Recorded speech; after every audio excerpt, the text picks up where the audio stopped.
for us to get started, and I won't delay the expression. Having done this for some number of years as the regular director. It's a pleasure to be back, and this is now the second public lecture for this academic year, sponsored by the Center for Arts and Studies. And it's good to see so many familiar faces. We'd like an up-to-date list of attendees, addresses, email, or whatever you're prepared to give us. So before you go, please sign the list at the back of the room. It's a pleasure to be back in this room and to Zoom to continue with our annual round of events. Let me note, we will publish within a couple of weeks, I believe, the Austrian Studies news magazine, and there'll be a calendar of events for the 28th of October. Kimberly Zaracore from the Iowa State University Architecture Program will speak on city planning, urban renewal, redevelopment in post-communist Pilsen. And the question being, to what extent can you refashion a city after 50 years of intensive communist-style urban development? In November, middle of November, you'll get a specific date, our distinguished emeritus colleague James Tracy will give the annual Kahn Memorial Lecture, and that will be on Habsburg Ottoman contact juxtapositions in the region of Croatia in the 17th century, inquiring whether we can see here a clash of civilizations of the two empires. It's a special pleasure today to introduce someone that I consider by now an old friend. I first met him when he was a graduate student in the doctoral program at the University of Chicago, where he was working on a dissertation on state building and the development of the imperial bureaucracy in the Habsburg monarchy, really the Austrian half, from the late 18th century through to World War I. JohnDeak did his undergraduate work at the University of California, at the University of North Carolina in Chapel Hill, then went on to Chicago, where he worked on the question of Habsburg state building, the development of the bureaucracy, and really the evolution, emergence by World War I of a distinctive but modern bureaucracy.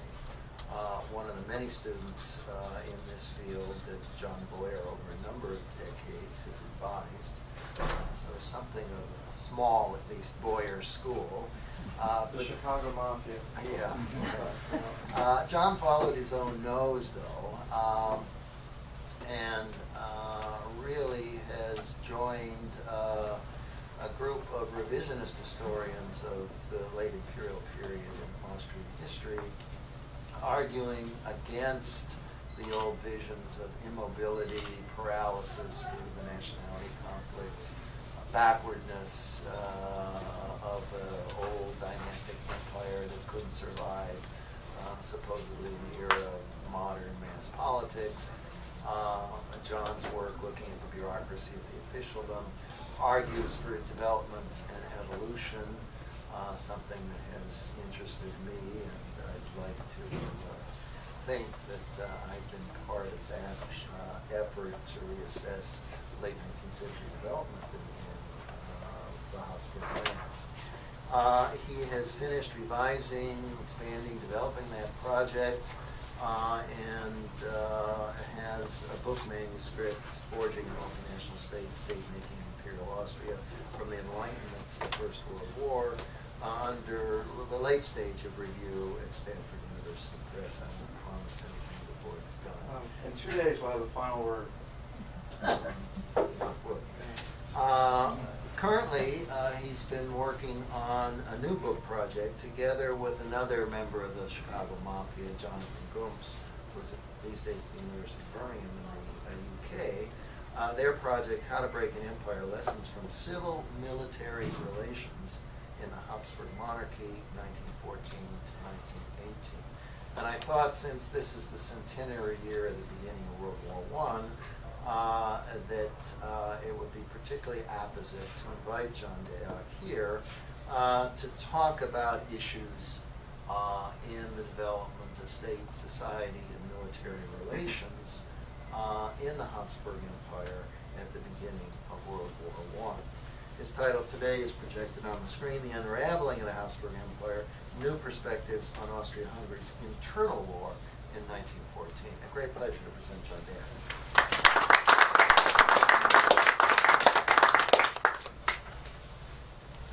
What Gary didn't mention is that we actually met for the first time in the dawn of the email era in 1997, when I wrote him.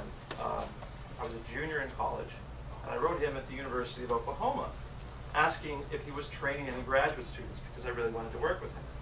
And his response was, "Please don't come to Oklahoma."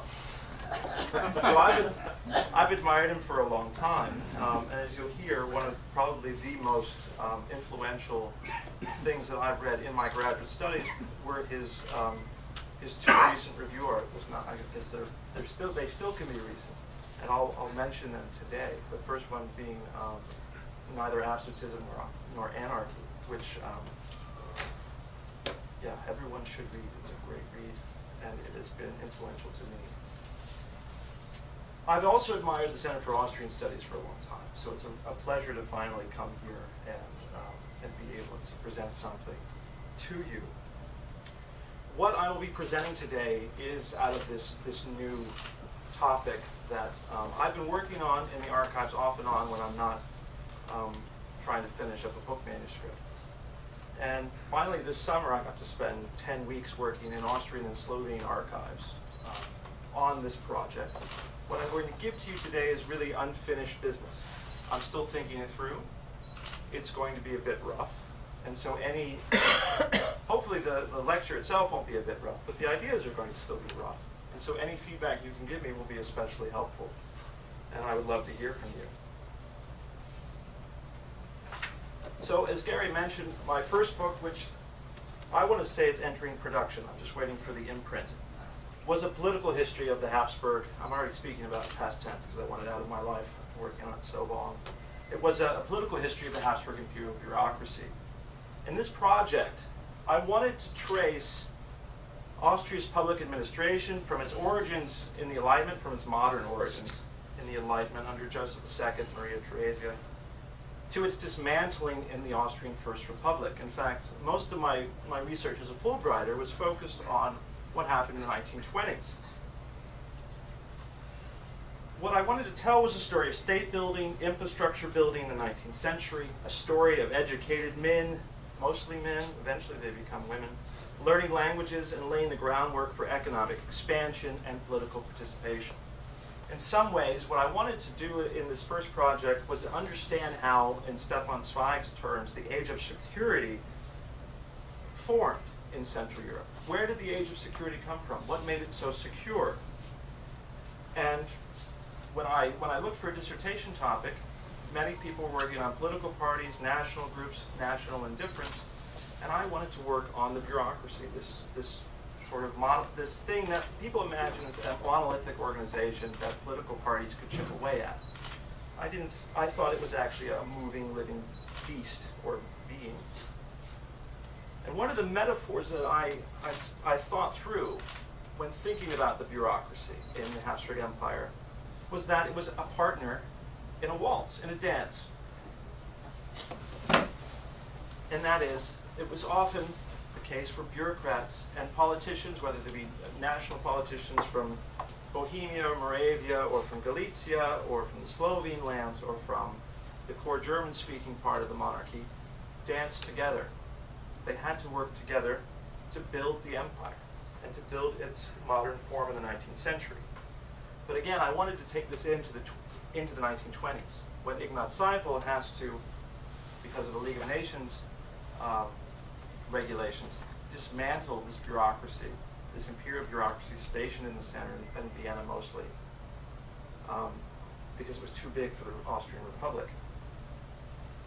And that seemed to work in a long arch, but I had one big problem. All the threads and all the lines that I followed from Joseph II completely disappeared in 1914. At least for me, as a PhD student doing research. I couldn't draw a line from 1780 to 1924 without it disappearing between about 1914 and 1920. So all the threads and lines dissolved. So in writing the book, I did what any assistant professor at a research university does. I cut that part of the manuscript out and ended it like a coward in 1914. It's still going to be published, but that's what I had to do. And then I still was doing research on the First World War, but I didn't know where it was going.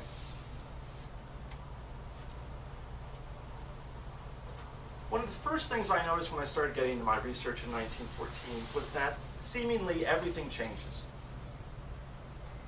Firstly, and probably most importantly, the historiography of Austria-Hungary, Austria, Cisleitania in the First World War is completely different. The attitudes, the assumptions made by historians when they write about Austria-Hungary in the First World War, they're completely different than people who, like me, work on the long 19th century. And yet, the Habsburg monarchy, even in general European studies, always gets a lot of attention, right? It's our Archduke that gets murdered in Sarajevo. It is the Austro-Hungarian crisis cabinet that makes the decision to go to war, to release the ultimatum. And so for historians of the First World War, when they write their big books that go from 1914 to 1918, although in the East, in the former lands of the Habsburg Empire, World War I really continued until 1920 or 22. All these historians always have to deal with the Habsburg monarchy. They devote always a little bit of attention to its domestic and geopolitical situation in 1914. They tell us enough about Franz Ferdinand so we don't like him. He hunted a lot of animals. He was grumpy. Well, maybe he had reasons to be grumpy. But the general trend, I think, follows a script that introduces the monarchy, explains its character flaws, and then quickly forgets it. By the end of the July crisis, by the guns of August are firing in the West, and maybe we learn enough about the Brusilov offensive in Russia, where the Habsburg monarchy comes in again. But that's it. When we read history books about the First World War, the Habsburg monarchy disappears. And in the larger sort of philosophical involvement of the Habsburg monarchy in the First World War, the Habsburg monarchy is lost, I think, for two reasons. It's lost with two tropes. The first is that World War I is the seminal catastrophe of the 20th century, and as part of that, the Habsburg Empire is an anachronism and doesn't belong in the 20th century. So these two things are sort of tied together. World War I is a harbinger of modernity, a bringer of modernity, and the Habsburg monarchy is an anachronism. And so when people write about the Habsburg monarchy, we see more or less two tropes. First of all, is the monarchy is doomed. It's been in decline over the course of the 19th century, and the First World War is just this great wind that blows a condemned house down. Or, in world philosophical terms, it's anachronistic and doesn't belong in the 20th century. Now, these things are related, and maybe I shouldn't draw a distinction to them. I think they fit together very well. But in my mind, they're still at this point separate. Now, I put Robert Kahn up here. It's going to be familiar to everyone because this is where the Kahn lecture, of course, takes place.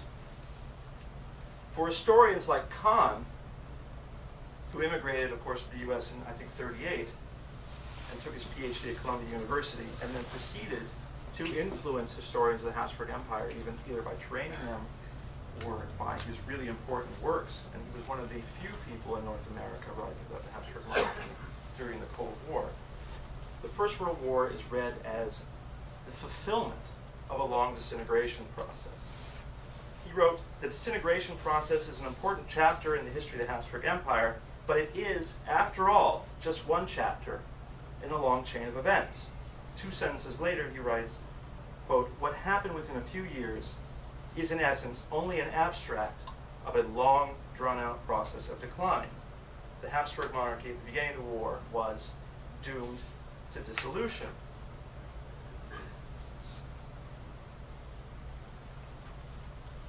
So that's an older view that comes out of Habsburg historiography.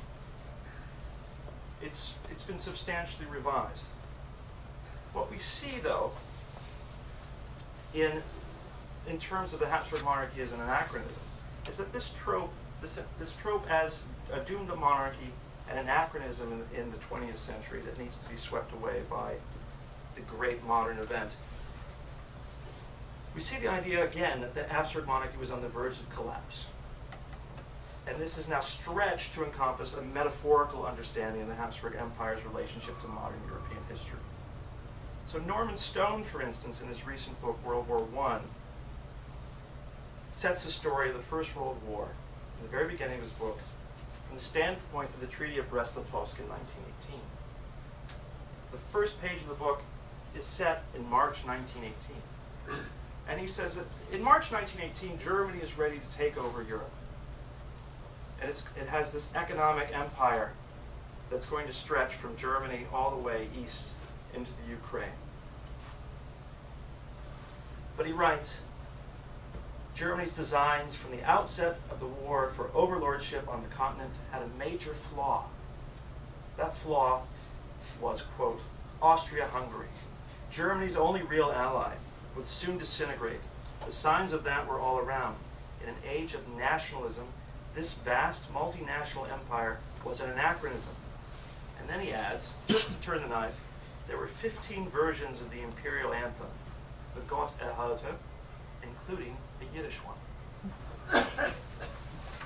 So when people start singing in Yiddish, get ready. The world is coming to an end. What I think Norman Stone's book shows is really the persistence of these tropes, right, within World War I history. And they're really based on Habsburg historiography that is now 50 years old. But even when we see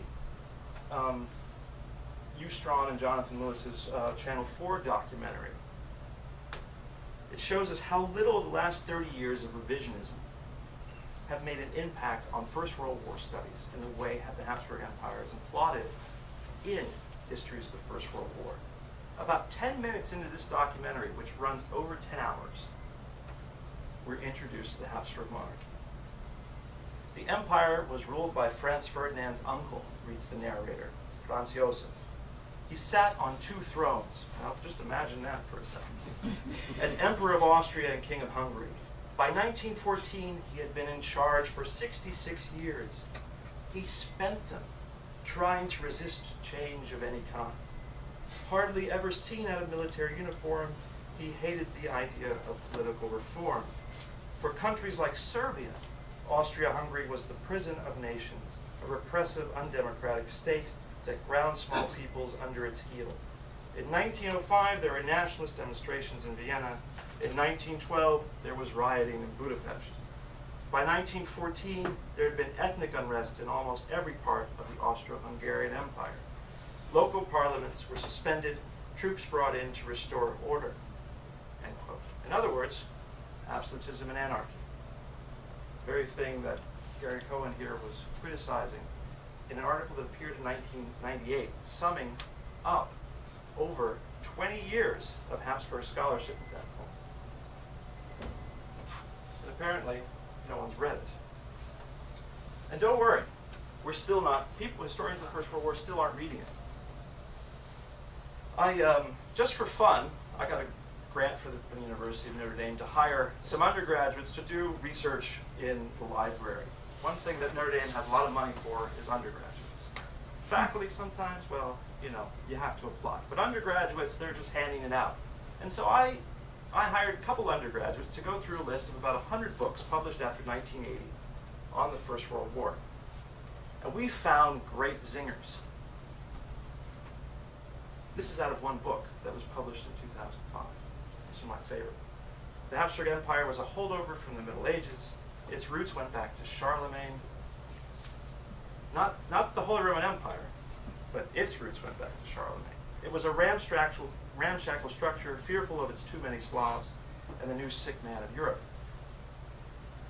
So for historians like me, a little bit introverted, maybe a lot introverted, spent maybe too much time in the library reading about 19th century Habsburg historiography, reading this stuff in the First World War studies feels like entering an alternative universe. All the faces are familiar, but their personalities are different. And they're a lot meaner.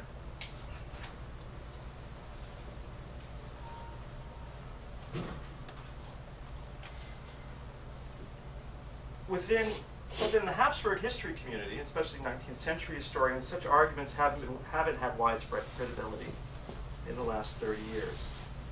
But the problem is, if you're an historian of the First World War, and you want to write about the Habsburg monarchy and put it in your First World War narrative, you still read Kant, you still read A.J.P. Taylor, and you think the monarchy was ready to fall. So in our treatments of the First World War, there's hardly been any recognition that a new consensus has emerged within studies of politics and society of the Habsburg monarchy, and its Austrian half in particular. Instead, we have the persistence of all of these old tropes, that the Habsburg monarchy fell because of long-standing nationality conflict. Well, these nationalities had the right to vote, and they were voting. And they were participating in a civic culture. Maybe why they were rioting in the streets. I don't know if you can imagine yourself in Chicago in 1905, but what was happening in Chicago? They were rioting in the streets in Chicago, and in New York, and maybe in Minneapolis. I don't know. People here are a bit reserved, so I don't know. I don't know if Minnesotans would be rioting.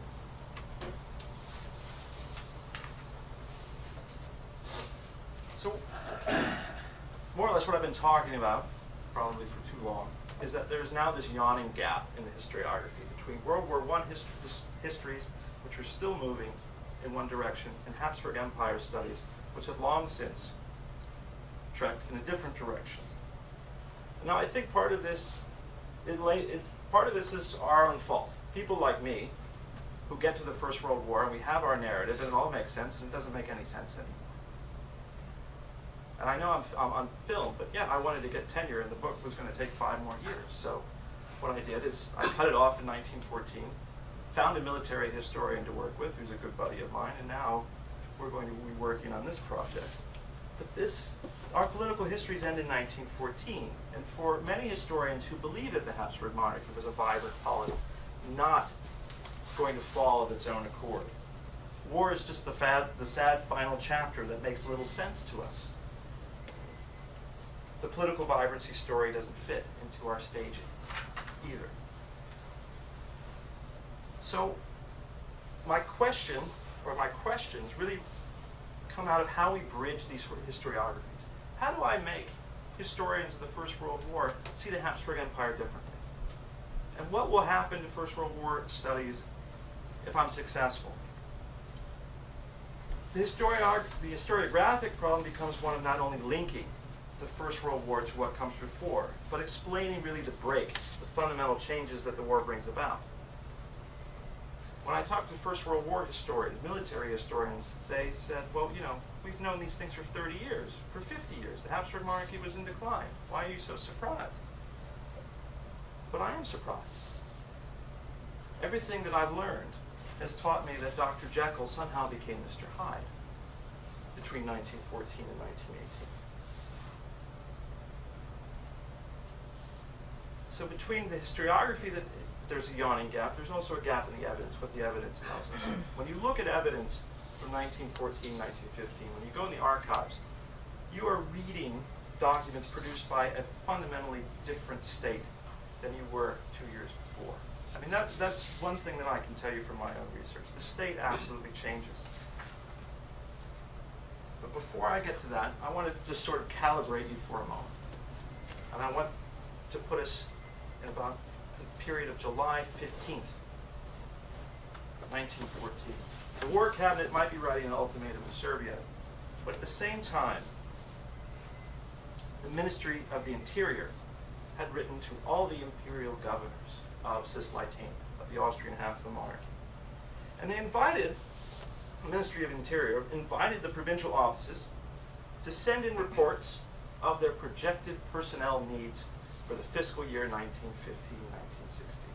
We're going to increase your budgets.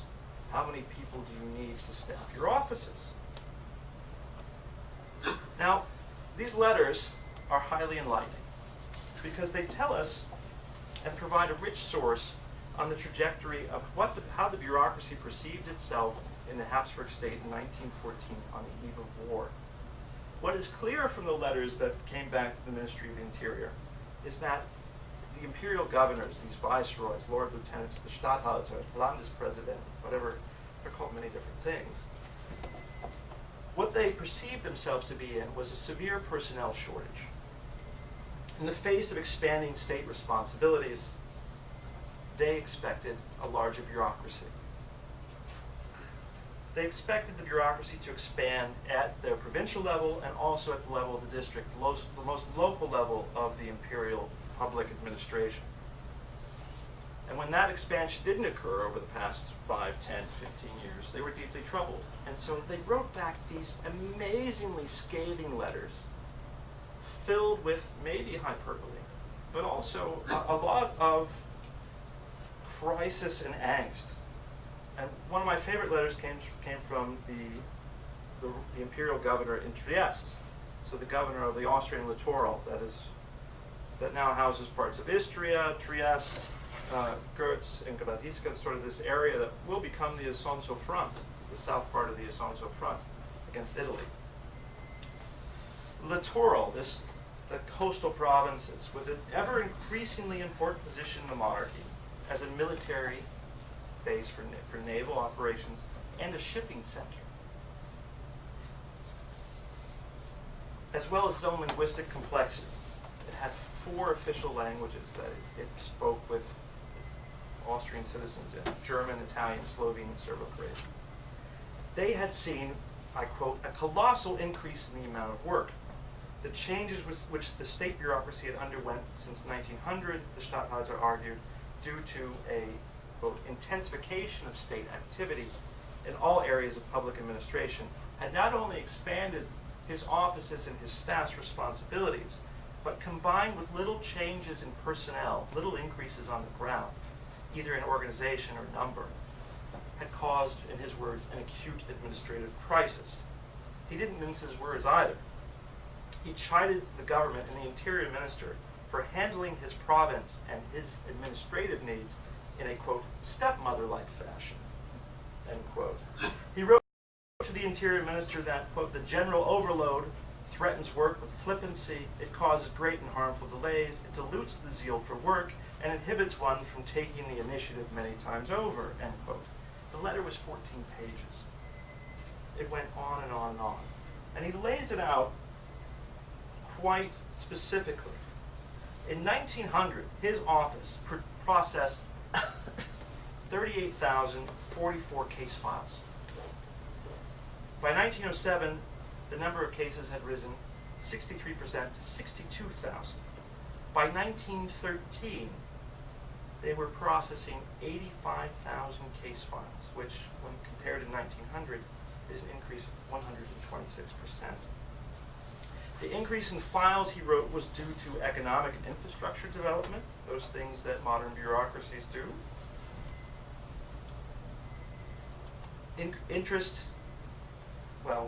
Road building programs, river and stream regulation, new laws that they had to write on sickness insurance for seamen, accident insurance regulation for shipping companies, matters related to vocational schooling, a new law regulating weapons, which may have come in handy, the management and supervision of immigration, increasing school agendas. The school boards were overloaded due to the rash expansion of primary education.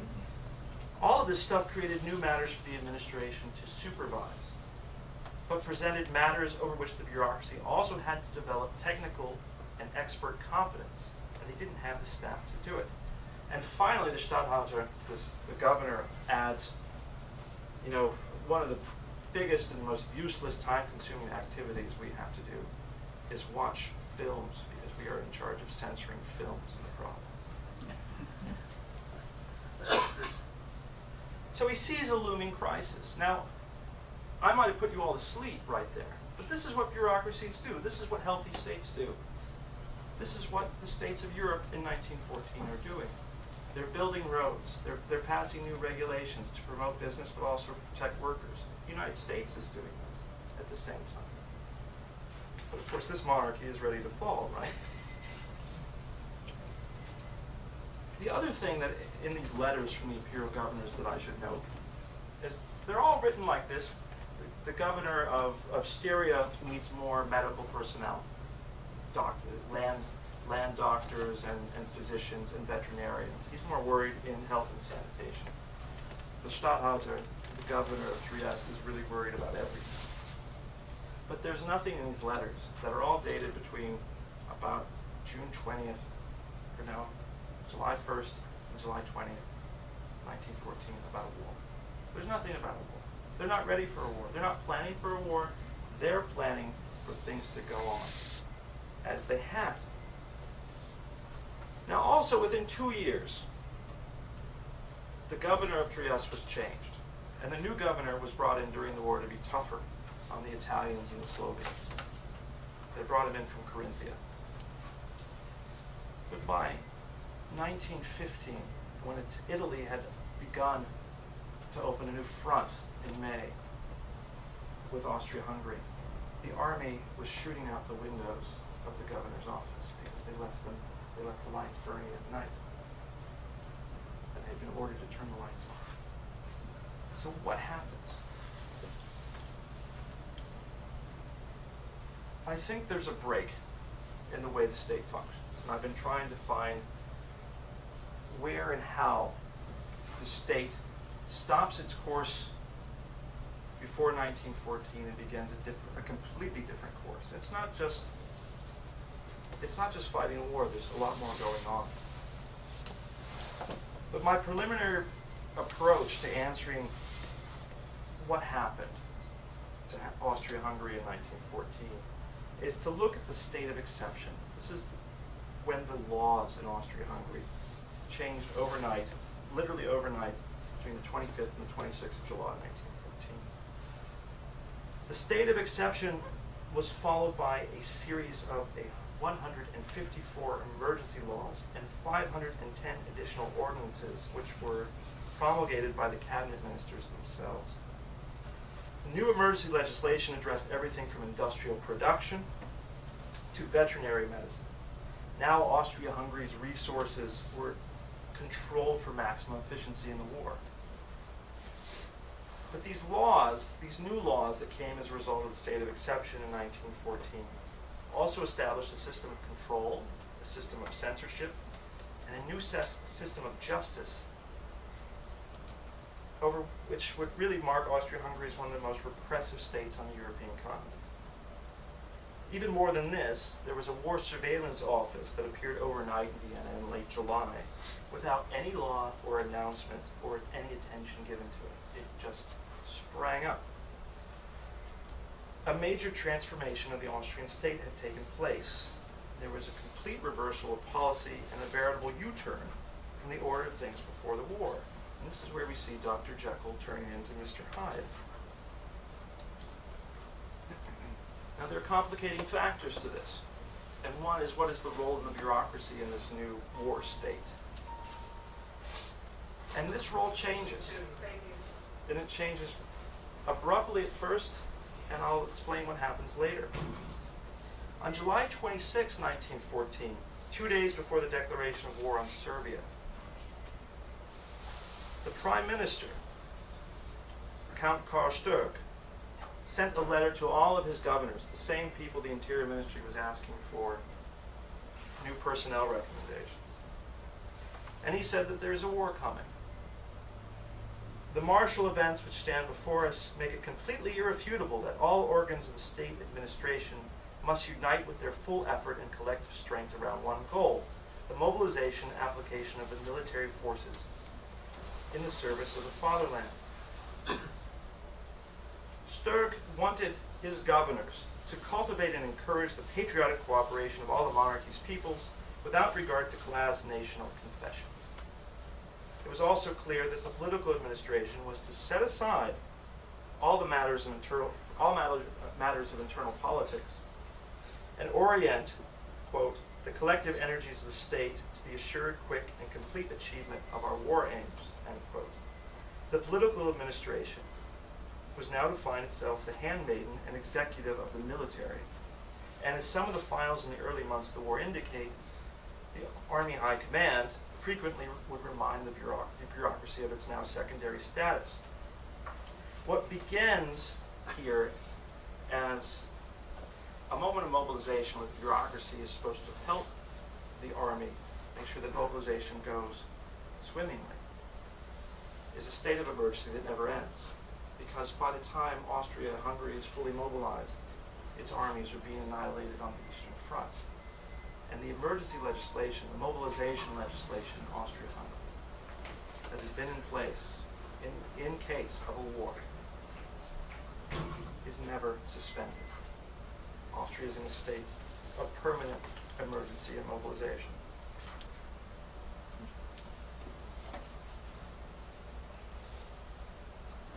In a sense, what we have with the state of emergency being declared in 1914, and with the state of emergency not being lifted after a month, after mobilization is finished, is a constitutional problem. And this constitutional problem has four basic factors. The first is the actual position of the emperor. The emperor holds the power of civilian and military authority. The legislation, the emergency legislation, that came into effect in 1914 was written and sanctioned in 1868 when Emperor Franz Joseph was 38 years old. And the idea behind the state of emergency that would grant the emperor extraordinary powers would be that he would hold the civilian government and the military in his hands and be able to coordinate the two. In 1914, he's 84. He has the reins of the military and civilian authority, and he won't let go because he's the emperor. But of course, the military horse at this point has its own ideas about how the state should run and how the state should be reformed and what direction the state should go in. And on the 26th of July, 1914, as I just read you, the bureaucracy is told to cooperate. In this situation, the situation really creates a military blank check to do what they want. And what they're going to do is try to remold and reform this multinational empire in the way they see fit.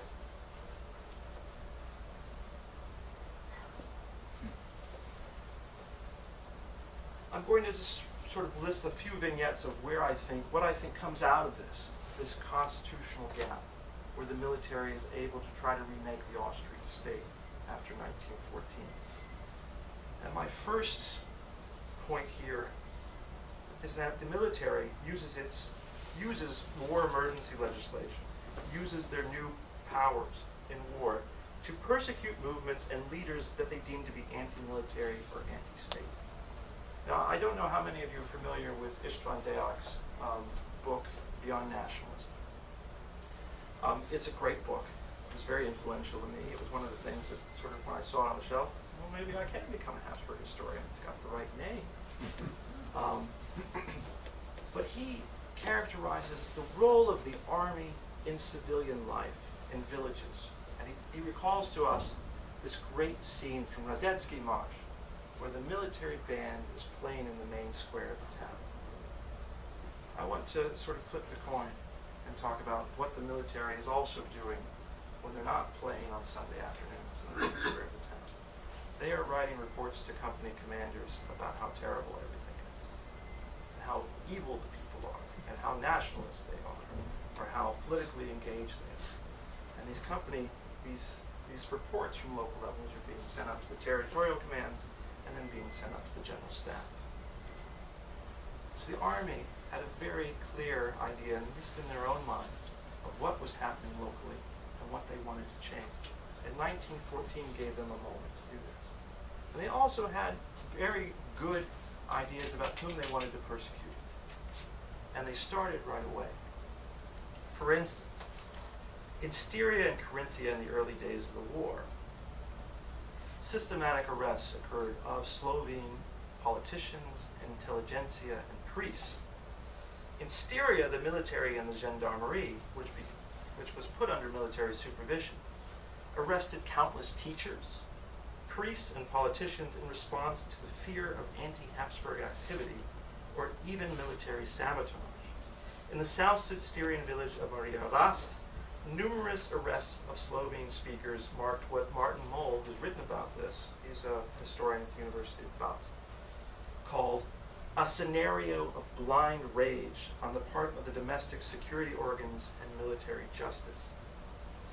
In the mixed language villages and towns of Carinthia, civilian authorities targeted Slovene Catholic clergy, often in response to denunciations on the part of German speakers. And a lot of times what happened was there would be a Slovene priest in the village who selected Slovene hymns to be sung at Mass. I mean, the Mass was in Latin. And he would maybe say a homily in Slovene and then have Slovene hymns. And the Germans in the village hated this. So they said, this guy is a Serbophile. And so he was arrested. They arrested 96 priests, Slovene priests, I think, in Carinthia in 1914, 1915. In Styria, what happened very quickly was the governor took note of the gendarmerie's arrests of all of these Slovene politicians, because Styria was a lot larger than it extended into present-day Slovenia. And the South Styria was, in many places, over 50% Slovene speaking. So Manfred Clary Oregon, the governor of Styria, wrote to the prime minister that the military was overstepping its authority and arresting loyal elements. This is taking place at the beginning of September 1914. In fact, Clary Oregon asked his underlings for reports, his district officials, on the arrests of Slovenes, which he forwarded on to the Interior Ministry. They had catalogued 94 arrests of Styrian Slovenes by 19 September 1914. Clary Oregon complained to the Prime Minister and the Interior Minister over the over-eagerness of military garrisons and gendarmes, leading to unfounded internments. In fact, Clary Oregon found himself employing an extensive campaign of damage control, suppressing the German language press, which had focused on the arrests and saying these people were disloyal. He censored all of this. He had all of these German nationalist newspapers who were reporting on the arrests confiscated. For Clary Oregon, the mistakes and mishandling of the gendarme and the military during mobilization had presented him with major difficulties regarding the morale and the attitude of the Slovene population, which he said had been unfairly targeted and was largely innocent. The campaign of arrests were such that Franz Josef himself responded in September with a supreme command written to the military to stop this campaign of arrests, since they are arresting and alienating his loyal peoples. The war minister responded to the Kaiser, defending his arrests as rounding up Serbophile elements. And then he gave a lukewarm promise that the arrests would now slow down because they had arrested all the people that they knew about from before the war anyway. What this tells me is that the military was really slipping out of the emperor's control, much to the consternation of civilian officials in the Austrian provinces like Clary Oregon, who were left scrambling to repair the damage done to the belief in the Reichsstaat and the Habsburg state. A second anecdote comes from Baron Johann Eichhoff, who was a liaison from the Interior Ministry to the Army High Command. Now, Eichhoff was a member of Franz Ferdinand's, he was a liaison to Franz Ferdinand's military chancellor. And when Franz Ferdinand died, he sunk into a deep depression. He went to Italy. He sat, I don't know if he sat on a beach or in a cafe for a while. I don't remember from his memoirs. But he spent a month in Italy. And when war was declared, he came back to the interior minister and said, I want something that will put me into the war effort. So they made him the liaison to the army IPN. Eichhoff, in July 1914, was optimistic. He looked to the leadership of the military in war as something energetic and new, something that would remake the Habsburg monarchy, would change the politics so that reform and new constitutional processes would happen. He had a certain impatience with Austrian administration, that procedurally delimited way of making government work. But really what he and everybody else are going to realize is that the cumbersomeness of the Austrian administration protected people from arbitrariness. The idea in the procedural Rechtsstaat that was really a fundament of the Habsburg bureaucracy was the idea that the state and justice must rigidly follow protocols and procedures to limit the use of authority arbitrarily. And this, in 1914, was thrown to the side. Eichhoff wrote in his memoirs that are unpublished that he had to put up with the hard-headed and uncomprehending interventions by the chief of the General Staff Department. And in the interest of working together, he had to silently look on tasks, which he quoted, which I quote, I naturally understood better than even the most capable officer, and these were badly done and mutilated. He uses the word mutilated, which is a strange word there. Furthermore, Eichhoff in his memoirs is a witness to an appropriation in the instrumentalization of justice, which he records in sort of a dialogue, almost like a play-like dialogue in his memoirs, which I'm going to read to you because it's actually entertaining. He writes, a military jurist reported to the Corps Commandant. And the Corps Commandant appears magnanimous and merciful here. And the Corps Commandant says, Servus, Herr Jurist. I know lawyers like you, and I have no intention of causing you any difficulty. You have your instructions as a member of the Justice Corps. I have mine. So you have nothing to fear from me. That's all well and good. A few days later, the Commandant summoned the jurist again. As I've told you, I have no intention of making things difficult for you. I have a list here of persons guilty of high treason. There are 10 of them. Tell me which ones you want to take over in order to convict. And they go through them one by one. Number 1, well, he's been spending his summer vacation in the Crimea. I wonder what that rascal has been doing there, huh? What? You're not going to prosecute him? Fine, we'll let it go. Number 2, suspicious correspondence with the Russians. The jurist responds, I'll look into that, Your Excellency. Good man, says the Commandant. Number 3 is married to a Russian woman. You want nothing to do with that one? Fine. And so on. The jurist determined that he could begin an investigation in 2 of the 10 cases.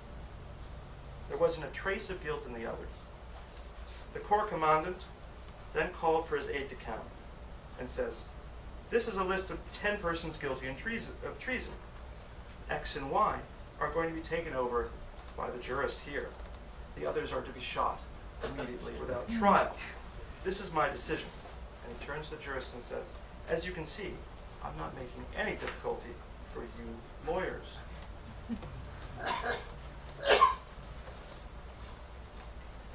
Now I have a different case in point.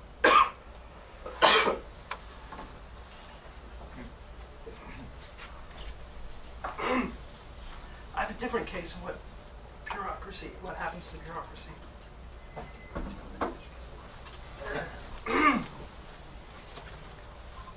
I don't know, I swallowed a fly. Thank you.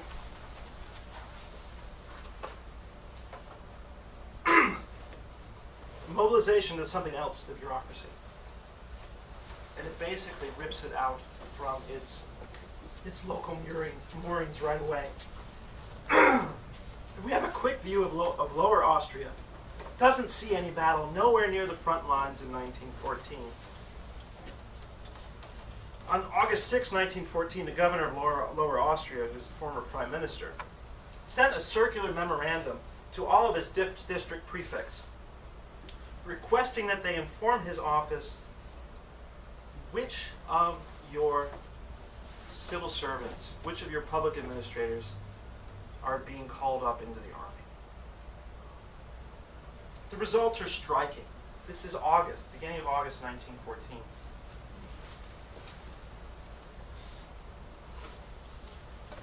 The mobilization particularly affected the ranks of the university-educated, juridically trained junior civil servants, especially what they're called Konzeptbeamten, these drafting officials, and interns. All of them have university degrees. A Lower Austrian district prefect wrote to the governor as early as July 26, saying that he expected to lose 4 officials, 2 drafting officials and 2 interns, when the Second Corps mobilized. Now, typically, a district prefecture had a staff of about 8, including the prefect himself. So this is a loss of half of the working staff. The district prefect in Weidhofen an der Thaya, in the Waldviertel of Lower Austria, his name was, and I'm going to read this out, Alexander Bositio Ritter von Thurnberg und Jugendegg. So he was a noble, you can tell by that name. But he reported to Biernet as early as the 5th of August, the governor, that by the end of the month, he would have no juridically trained officials in his prefecture. Moreover, he was expecting to be called up into military service at any moment. While all the new directives from war administration and mobilization were flooding into district offices, remember the district officers were in charge of being part of mobilization and call-ups. When Einrücken, what's that word in English? So when you're going through the list of draftees and determining whether they're fit for service or not, when the people were reporting for duty, civilian staff had to be there. They were all getting called into the army. In the meantime, the government, of course, as a part of war, is flooding the district offices with new laws and legislation that are part of mobilization. And all the while, the bureaucrats are leaving for the army. Bositio actually wrote a letter to one of his fellow district prefects that somehow landed in the archive of Lower Austria. And he commented that he wasn't going to request any replacements for the officials which his office had lost, even though he had lost all of them, because he fears that the governor's office has already too much to do. He writes, "The young workforce will all be off soon, and in these times one must endeavor to get by as one can." By 1915, 1916, we see the military trying to force its non-commissioned officers who have wounds and are not fit for service anymore into these bureaucratic positions. In the East, the war goes terribly for Austria-Hungary. And there, the bureaucracy joins the flood of refugees in Galicia and in Bukovina. If you read Interior Ministry files from 1914, you see all of these requests for money from Polish-speaking and also German and Romanian-speaking bureaucrats from Galicia and Bukovina who have landed in Moravia. They are in Bohemia. They are in Styria. They are somewhere in Hungary, trying to get paid, trying to find their family members. There wasn't a real set and followed protocol for dealing with the Russian army and for dealing with an invading force. The bureaucracy was supposed to stay in place, but the Russians kicked them out. And they left. So we see in places that aren't part of the front, the bureaucracy on the ground is getting pulled out. And in places that are part of the front, the bureaucracy is being expelled. So the very people that might take offense at military interventions in local life, are thin on the ground. The next thing I want to tell you about is war and language. And then we can see this all over the monarchy, whether we're talking about Austria, the Austrian half, or the Hungarian half.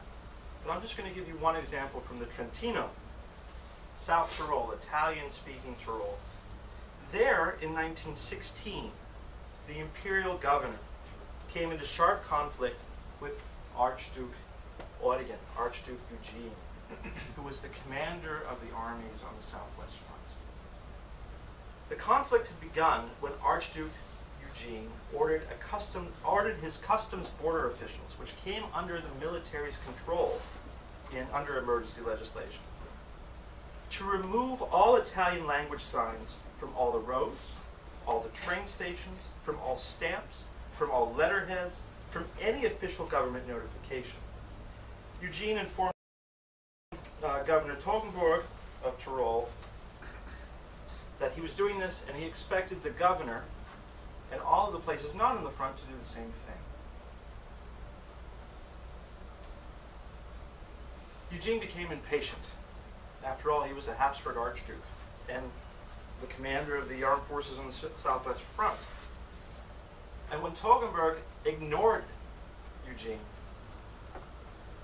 hired day laborers to go and remove all the signs around the district prefecture of Bolzano.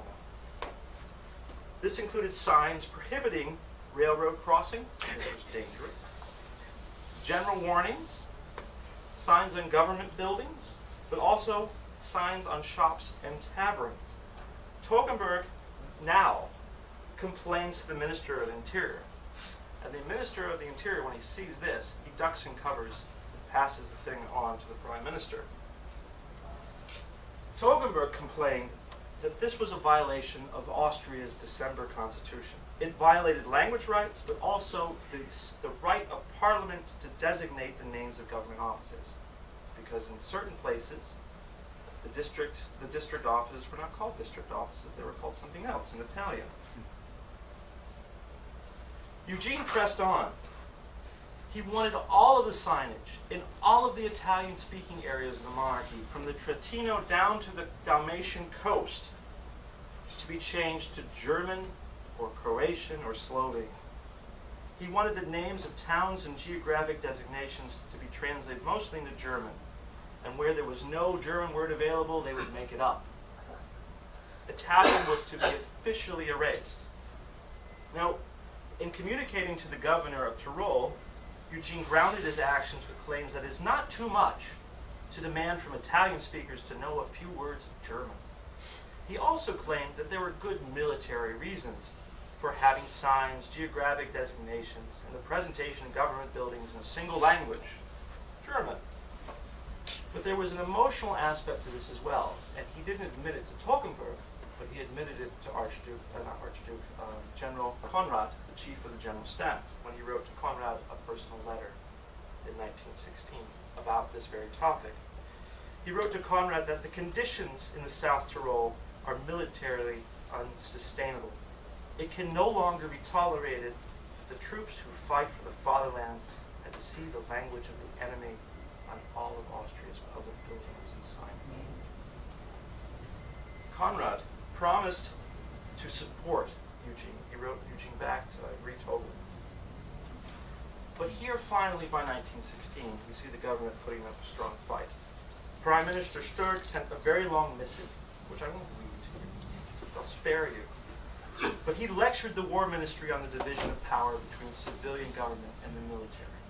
Finally, by 1916, among other things, Sturg reminded the War Minister, Probaten, that the titles of government offices are laid down in imperial law, which is passed by Parliament and sanctioned by the Emperor.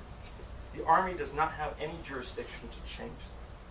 He also wrote that he had to insist that the military not intervene in matters that are the jurisdiction of the Imperial Parliament or the civilian authorities, and that failure to do so would undermine the authority of the state itself. Tellingly, he also wrote to Probaten to instruct his subordinate, that is Archduke Eugene, the grandson of Archduke Karl, third cousin of Franz Joseph, that his authority is actually limited by law, and that all directives concerning language use must cease. Finally, sigh of relief. The Army conducted a war on the state itself through its officials. And what we see throughout 1915 and 1916 is when bureaucrats stand up to the Army, they try to find dirt on these officials to have them removed. I'll give you just one case, and that's the case of August Jakobik, who was the chief state prosecutor in Trieste.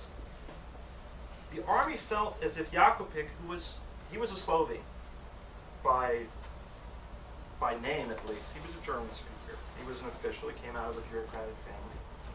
They felt as if he was using his position to protect disloyal elements in the Austrian state service. It was his job to prosecute these people, and he's protecting them. The Army asked him to turn over lists of people suspected of disloyalty. And he said, I have none. And so they began to mine his past, looking for anything that would stick to it. Conrad, the chief of the Austrian General Staff, found it, instead of sending men to charge up 3 feet of snow mountains against Russian machine guns, he found the time to bully the Justice Ministry into dismissing Jakobik and claiming that Jakobik awarded a certain known Freemason, an irredentist, Dr. Hector Richetti, who was also a lawyer, so Jakobik had to work with him, with the Order of the Iron Crown, 3rd class. This happened in 1913.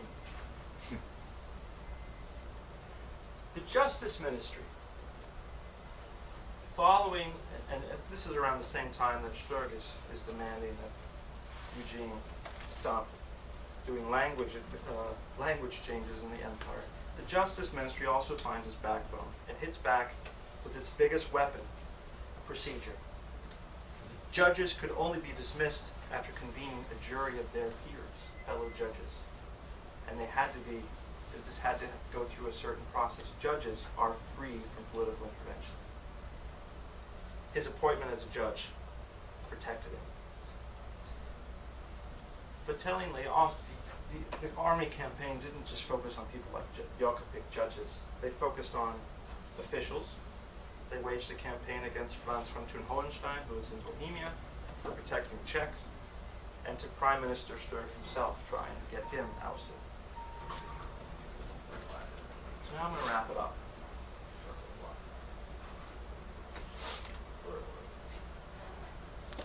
What does this mean if I don't see Austria as racked by long pre-existing pathologies? Because I presented evidence that historians of the First World War always say this must have had long roots. My own impulse is to see the fundamental disturbance in the Habsburg polity, that is the First World War, and what it does, to be an internal war over the state between the army and the civilian government. The military and the bureaucracy, as well as politicians who were shut out of the process, fought over what the Austrian state was between 1914 and 1918, how it should function, and who ultimately was in charge of it. A fundamental break occurred at the start of the First World War. Military governance, its logic, rationale, and motives broke with pre-19 forms of imperial politics and left extensive disillusion in its wake among politicians and bureaucrats throughout the empire. I think this break was so fundamental that it required the creation of a new mode of imperial politics in spring 1917 when Parliament is reinstated. But really, by 1917, the belief in a procedural Rechtsstaat, this thing that makes the Habsburg state move slowly but follow procedures, belief that the state will hold up and do the right thing in the end, that is gone. And so it's tough by 1917 to put the state back together.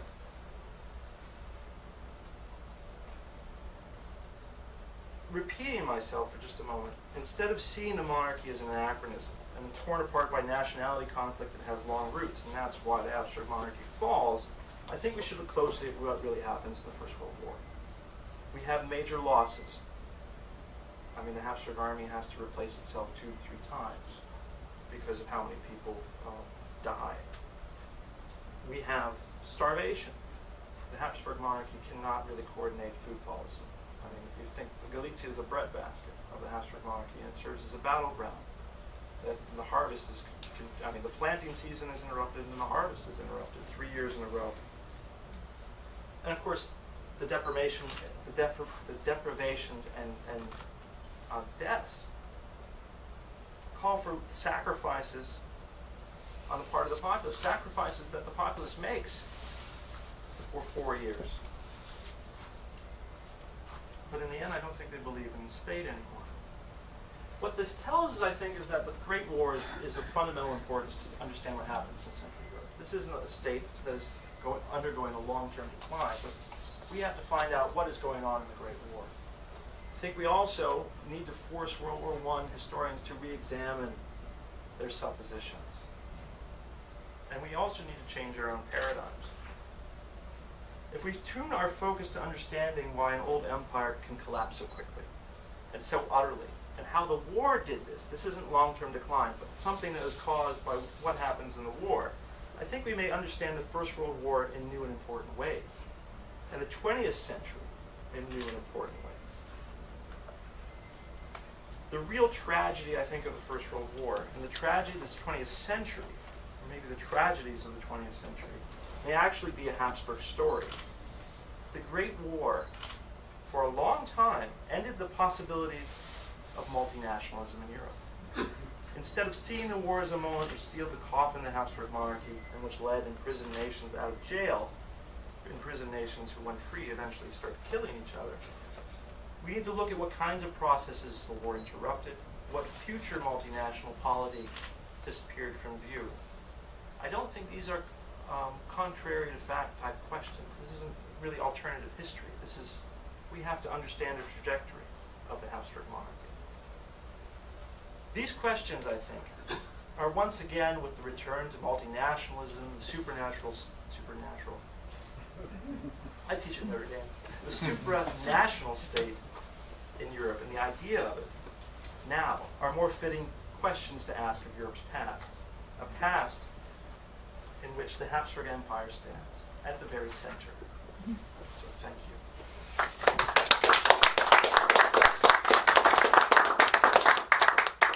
John, thank you. You've given us quite a lot to contemplate and to, I hope, go over. We have some time for questions, comments, maybe some debate. So I invite thoughts, questions.